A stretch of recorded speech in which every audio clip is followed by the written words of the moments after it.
Oi, gente, tudo bom com vocês? Aqui quem fala é Sara Romualdo. E hoje eu confesso que eu pensei muito antes de vir falar com vocês, gravar esse vídeo. Bom, para quem estiver me assistindo, é claro.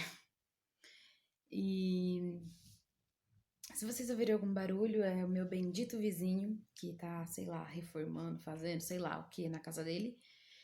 E é isso. Então, se vocês ouvirem um som de furadeira, um batuque com martelo, já sabem o que que é.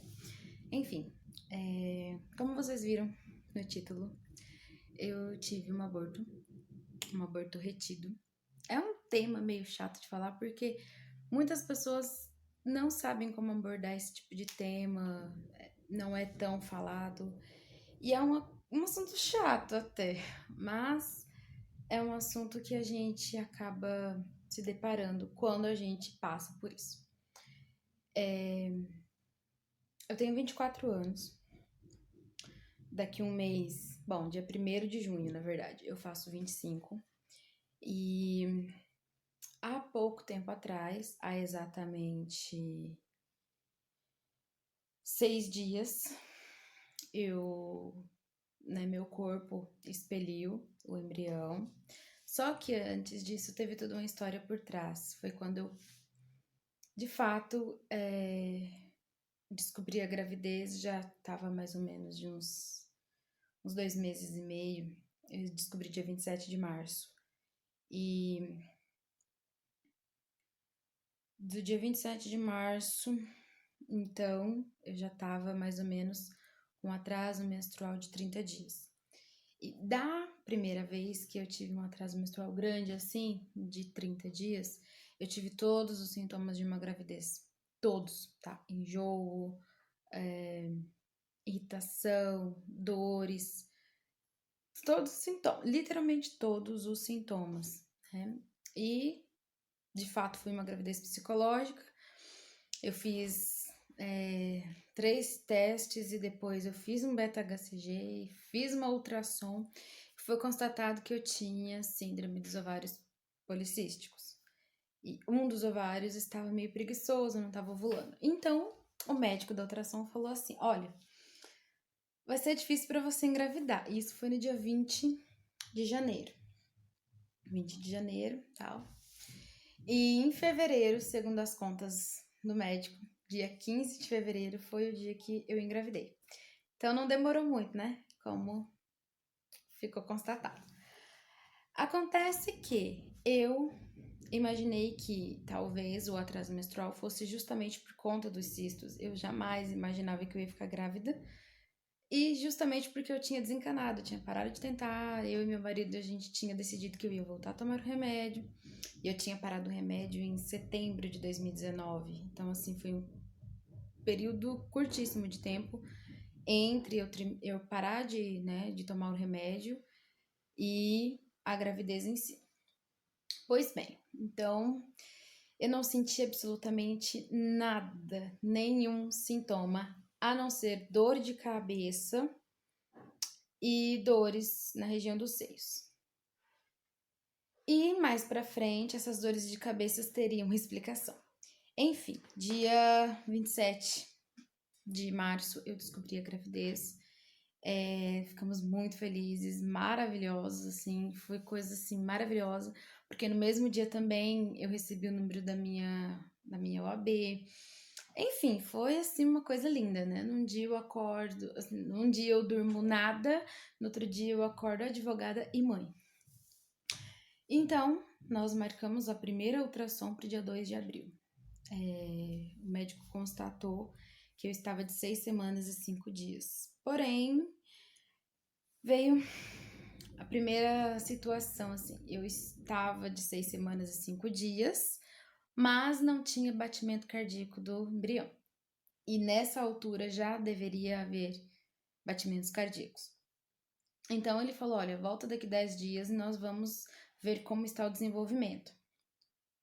E, enfim, né? Isso foi no dia 2. No dia. Acho que não foi no dia 4, foi no dia 9, eu não tenho certeza. Eu tive a minha primeira consulta com a obstetra, que sinceramente, eu prefiro pular essa parte. Foi um atendimento assim terrível, então prefiro pular essa parte. Mas foi constatado que eu estava com pressão alta. Minha pressão arterial no dia da consulta obstétrica estava 16 por alguma coisa. Então, estava muito alta. A médica, tipo, muito legal, falou que isso era uma coisa que já estava acontecendo, que provavelmente eu era hipertensa, mas eu nunca tinha tido uma crise hipertensiva. E minha pressão sempre foi 12 por 8, 11 por 8 ou 13 por 9. Sempre, sempre, mas quase que invariavelmente 12 por 8. Então, né, aquilo, beleza. Nisso eu já estava tomando ácido fólico, sulfato ferroso, ômega 3, tudo, né? Tava fazendo acompanhamento nutricional. Mas aí no dia 13 de abril, tá?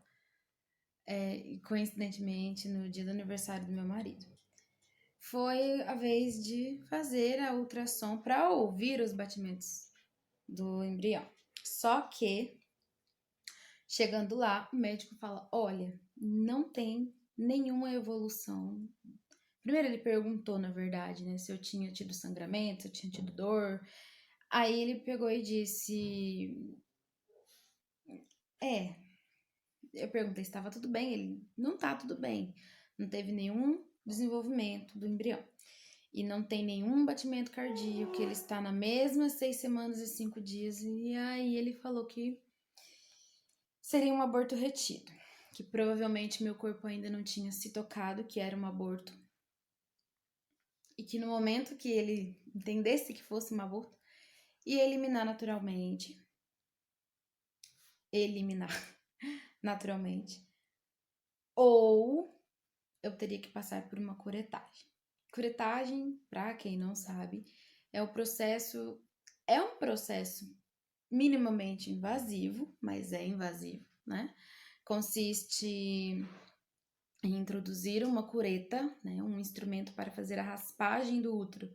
Ou seja, esse instrumento ele entra na cavidade uterina, ele faz a raspagem do conteúdo embrionário, sei lá, o conteúdo que já tá morto, né? Os restos, e faz a limpeza, faz a raspagem daquilo. Tem várias outras formas também de fazer curetagem, é só pesquisar, mas enfim. Então ele falou: mas olha, faz o seguinte, só pra gente ter mais um fio de certeza e ir acompanhando se vai sair, volta daqui 10 dias. Nisso, nesse dia 13, pra mim, assim, meu mundo meio que acabou ali e voltou de novo. Por quê? Eu sempre fui uma pessoa muito, muito, muito, muito ansiosa e eu nem sempre soube lidar bem com notícias ruins, com notícias tristes, principalmente com frustrações. Eu não era uma pessoa que sabia lidar com frustrações. Então, eu tive a minha primeira, digamos, experiência com Deus. Por quê? Porque eu não murmurei. Avião. Desculpa. Eu não murmurei, eu não questionei o porquê. Eu não falei: Deus, porque eu? Porque só eu que sofro, como eu sempre falava para Deus. Não gritei com Deus, não briguei com Deus. A única coisa que eu fiz foi falar: a sua vontade vai ser feita, independente da minha. E eu lembro que no outro dia, no dia 14, era uma terça-feira, eu coloquei aquele hino da Lauriette. Palavras: ainda que pra te servir, Jesus, eu tenha que chorar. Te servirei porque comigo estarás. Sofrer contigo é bem melhor do que errar. Só que eu não cantei desse jeito. Eu chorava, eu gritava porque tava doendo por dentro. Não fisicamente falando, mas emocionalmente falando, eu tava destruída, né? Perder um filho. Então, assim. E eu falava pra Deus, eu não vou deixar de cantar, eu não vou deixar de te louvar, porque a sua graça me basta. Independentemente do que aconteça comigo, independente do que aconteceu, a tua graça me basta. E era isso que eu falava. E eu lembro que não foi o suficiente eu cantar, chorar e tal. Eu precisava pôr pra fora. Porque eu tava vivendo o luto, ainda que eu estivesse esperando um milagre. Mas eu falava, Deus, você não é obrigado a fazer nada por mim. Não, se o Senhor ressuscitar meu filho dentro da minha barriga, vai ser, meu Deus, toda honra e toda glória a ti. Mas você não é obrigado a fazer nada por mim. Porque você já fez, né? E era isso que eu pensava. Vocês acreditem ou não, era isso que eu pensava. Porque conscientemente ou inconscientemente, eu orava para Deus que eu queria viver a vontade dele, que eu queria aceitar e praticar a vontade dele, que eu queria viver a vontade dele, viver pela fé, experimentar aquilo que ele tinha para mim. Então aí eu peguei e vim pro meu quarto, debrucei na minha cama e comecei a gritar por socorro. Eu gritava por socorro e o que abafava meus gritos era o som lá na sala, que eu tinha deixado um pouco alto, e o travesseiro. Foi um momento assim que depois eu senti um alívio muito grande, um alívio muito forte.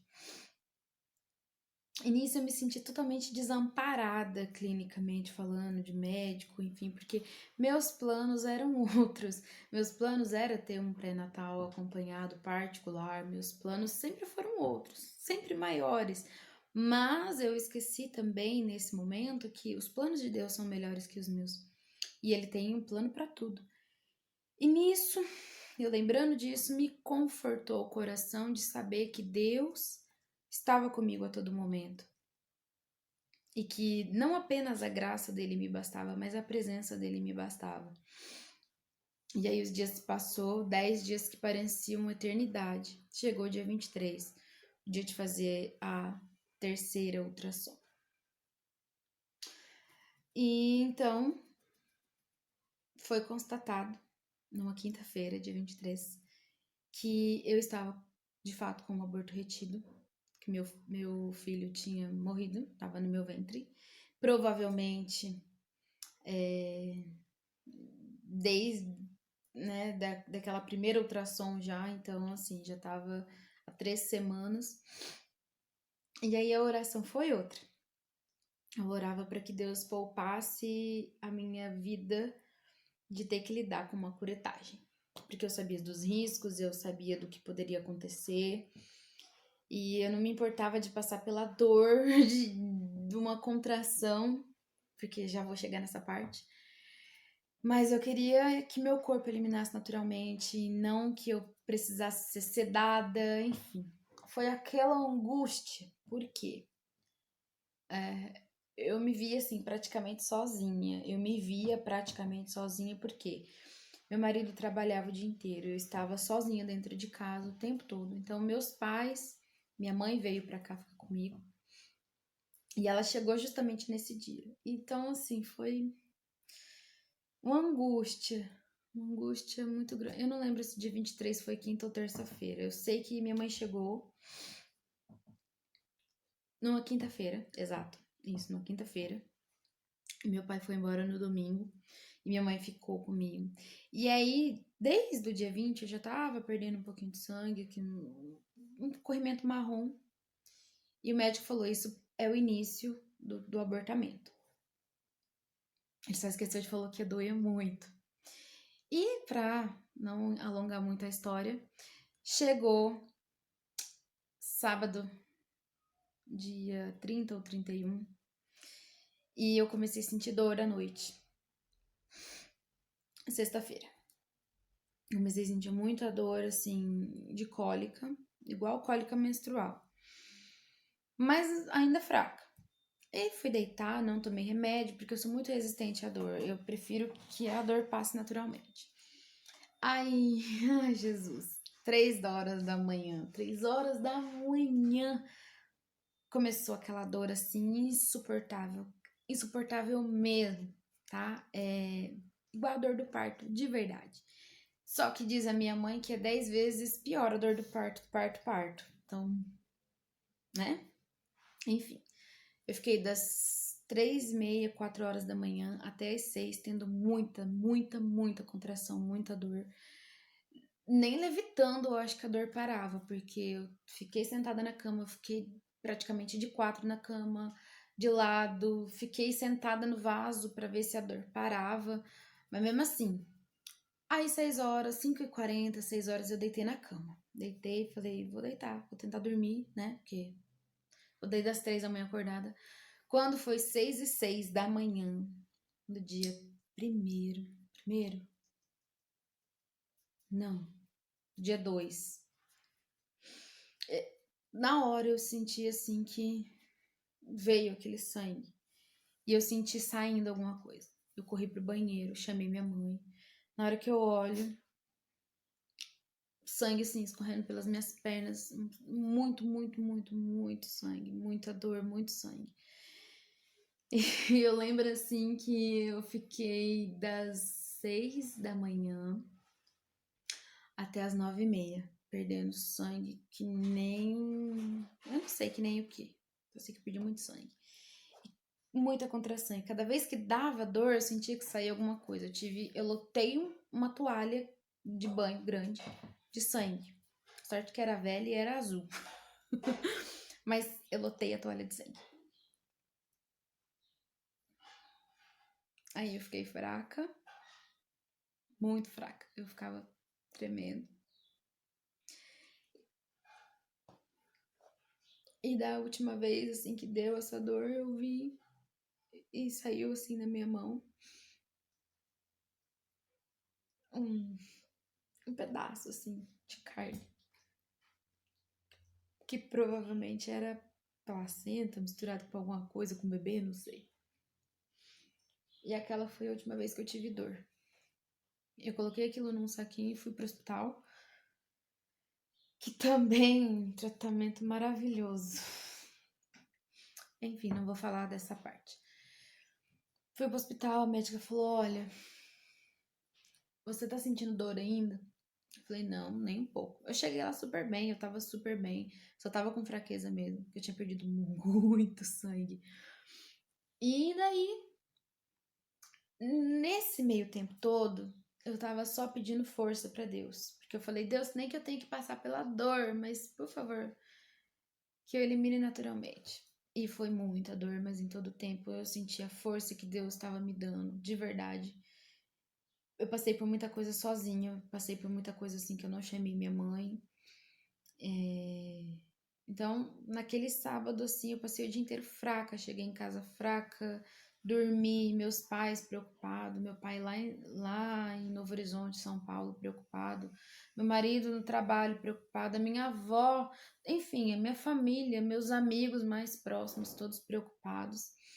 Eu tava todo o tempo falando com a Pri, com a Angélica, com a Camila, com a Jennifer, com a Letícia, assim, pessoas de fato que acompanharam essa dor, esse sofrimento e que oraram por mim, rezaram por mim, pediram a Deus por mim. E assim, foi um dia tenebroso. Até tempo de chuva fez. Eu falei pra minha mãe, falei, mãe, Deus deve estar triste porque eu tô triste. Mas em nenhum momento eu murmurei, em nenhum momento, sabe? E por que que eu decidi vir contar isso, né, para vocês, assim, uma coisa tão íntima, uma coisa tão dolorosa? Afinal de contas, nesse domingo agora, eu passaria o Dia das Mães com meu filho no ventre, né, crescendo, enfim. E, na verdade, nesse Dia das Mães eu vou ter meu filho ao lado de Deus, sabe? Eu penso isso. Porque, novamente, eu vim falar isso pra vocês. Um assunto tão delicado. Porque realmente muitas pessoas culpam Deus. Ai, Sara, mas você só teve um aborto. Deus me livre e guarde. Eu podia ter 10. Infelizmente, não é a minha vontade. Eu não queria ter perdido meu filho, óbvio que não. Acha, quem é a doida que vai planejar uma gravidez, que vai se preparar para uma gravidez e desejar perder o filho? Não faz cabimento.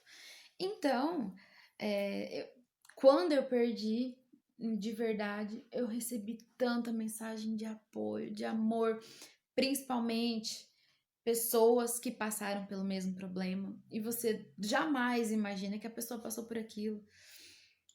E assim, eu fiquei abismada também depois com tanto de pessoas assim que eu pesquisando encontrei.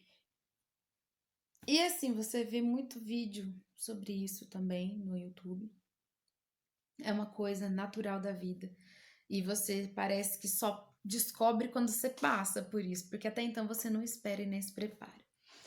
Enfim, o que eu tenho para dizer é que nesses 30 dias, digamos assim, eu cresci muito como mulher, amadureci muito como mulher e principalmente um amadurecimento espiritual que eu não esperava. Eu de fato esperava que eu ia questionar Deus, eu esperava que eu fosse brigar com Deus, eu esperava que minha fé fosse descer lá no joelho, né? Tipo, mais abaixo, né? Lá nos pés. Eu esperava que eu ia me revoltar com Deus, que eu ia sair da igreja, que eu ia maldizer todo mundo. Sério, eu esperava.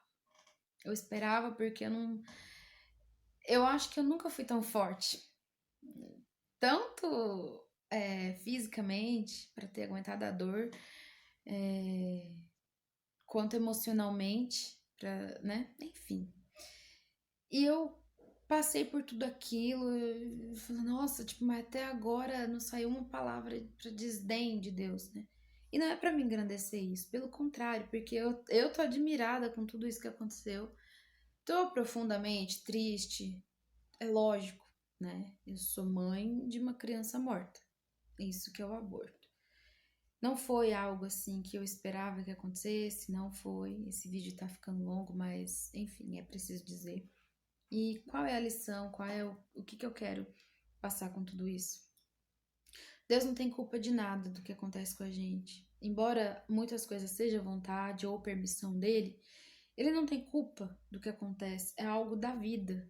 Nós estamos nessa vida para viver, e o viver inclui passar por muitas coisas difíceis. A gente só tem que superar. E superar é que é o problema, né? Muita gente não consegue lidar com as coisas que acontecem na vida delas, culpam Deus, culpam outras pessoas, culpam a si mesmo, quando na verdade é algo natural da vida e você só tem que aceitar. Poderia ter sido qualquer outra coisa, poderia ter sido pressão alta, poderia ter sido um defeito genético, poderia ter sido o esforço que eu fiz quando eu não sabia que estava grávida, que eu peguei peso, enfim. Poderia ser N coisas, eu não vou ficar questionando o que foi, porque aconteceu. Eu louvo e agradeço a Deus pela força e pela presença dele na minha vida. E apoiando, sabe? Eu senti o apoio, o carinho. Eu senti Deus assim me pegando no colo, me abraçando, e senti isso em relação ao meu marido, senti em relação à minha família, porque seria o primeiro neto dos meus pais, né? É, nosso primeiro filho. Então, assim, eu falo pro meu marido: nós agora sabemos que somos pais, que podemos ser pais e que tudo vai ser feito conforme a vontade de Deus, na hora que Deus mandar, né? Isso para mim é um testemunho, por quê? Porque de fato eu não imaginava que eu estaria falando assim de boa, porque eu me conheço quem eu fui. Então, assim, eu estaria numa hora dessa assim arrasada, sério. E é triste, óbvio que é triste, né? Eu queria passar meu aniversário com meu filho crescendo na barriga, queria passar o nosso primeiro Natal juntos com ele nos meus braços, porém, não foi assim a vontade de Deus nesse momento. Embora não seja culpa de Deus, eu acredito que a vontade de Deus é boa, perfeita e agradável. E se isso aconteceu, teve um motivo, teve um propósito, eu também não quero saber qual é, não vou questionar qual é o mistério de Deus com tudo isso. Eu só quero de fato viver a vontade dele. Então, esse versículo de Romanos 12, é 2:12, se não me engano, é 12:2. Eu sei que tem o 2, eu vou colocar aqui. que a vontade dele é boa, perfeita e agradável. E viver a vontade dele é algo surreal, sério. Você, quando se abre para isso, é algo surreal. Então, esse é meu testemunho. Esse também foi para vocês entenderem um pouco do que aconteceu. Por que que em um mês eu estava grávida, no outro não, né? Muita gente acho que nem sabe que eu estive grávida. Espero logo voltar às minhas atividades, normal. Me preparar melhor para uma futura gravidez, eu também não sei quando. Não estou com trauma, sério. Tô tranquila mesmo. Eu falei pra minha mãe, mãe, eu quero passar por um psicólogo, mas eu acho que eu já lidei muito bem com a situação e realmente eu superei. Não que isso seja algo superável, né? Mas eu estou conformada, digamos assim. Acho que essa é a palavra, conformada. Enfim, esse foi o vídeo de hoje. Depois de 300 anos vim sem gravar, eu venho com uma bomba dessa, mas é isso, né? Fazer o quê? Acontece. Gente, deixa o joinha, se inscreve aí no canal, ative as notificações, comenta se você já passou por uma experiência dessa, principalmente você, mulher. De verdade, acho que a gente tem que se apoiar num momento desse. Tá muito recente. Hoje ainda é 6 de maio e tudo aconteceu no dia 1º, no dia 2, agora de maio. Então, assim, tá difícil ainda lidar com a situação, mas eu estou lidando, né? Enfim, se eu tivesse grávida, eu acho que eu estaria de 13 semanas, 12 semanas por aí. E meu embrião parou de se desenvolver com 6 semanas e 5 dias. Então, de fato, eu não poderia saber realmente de quantas semanas eu estava, quer dizer, porque agora já não tem mais, já saiu na ultrassom, a última que eu fiz agora, não tem resquícios que teve uma gravidez ali, mas aqui dentro meu filho vive, e principalmente ao lado de Jesus. E isso é o que importa. E você, mamãe, principalmente uma mãe que já teve um aborto, você sabe que seu filho está nos braços de Deus, ao lado de Deus. E glórias a Deus por isso. Porque seja aqui com uma nova gravidez, seja lá no céu, a gente vai se reencontrar um dia, né? Eu creio e espero nisso. Então, se você passou por isso, né? Você não tem a necessidade de se ser forte, de se manter forte. Mas é bom que você não caia, né? É bom que você fique firme. Porque, querendo ou não, acho que a única coisa, depois da sensação de vazio, porque eu senti uma sensação de vazio enorme, sério. Depois da sensação de vazio, você vai ser preenchida de alegria novamente. Seja a alegria de ser mãe novamente, seja a alegria de saber que seu filho está nos braços de Jesus, que está feliz, que está bem, que está melhor que a gente, pelo menos. Ou seja pela alegria de simplesmente estar viva e de não ter morrido, né, com isso. Enfim, eu espero que você seja forte, espero que você lute e espero que a tristeza e a dor e o luto não te vençam. Eu espero que você os vença. E conte comigo, tá? Conte comigo. Tem meu Instagram, se você quiser conversar, mandar um direct, ou até mesmo por aqui, enfim. Conte comigo, se você quiser desabafar. Hoje eu vou compreender muito melhor do que antes, quando eu não tinha passado por isso. Enfim, esse vídeo já tá enorme, então é isso. Eu vou encerrando por aqui. Um beijo, fiquem com Deus. Até uma próxima.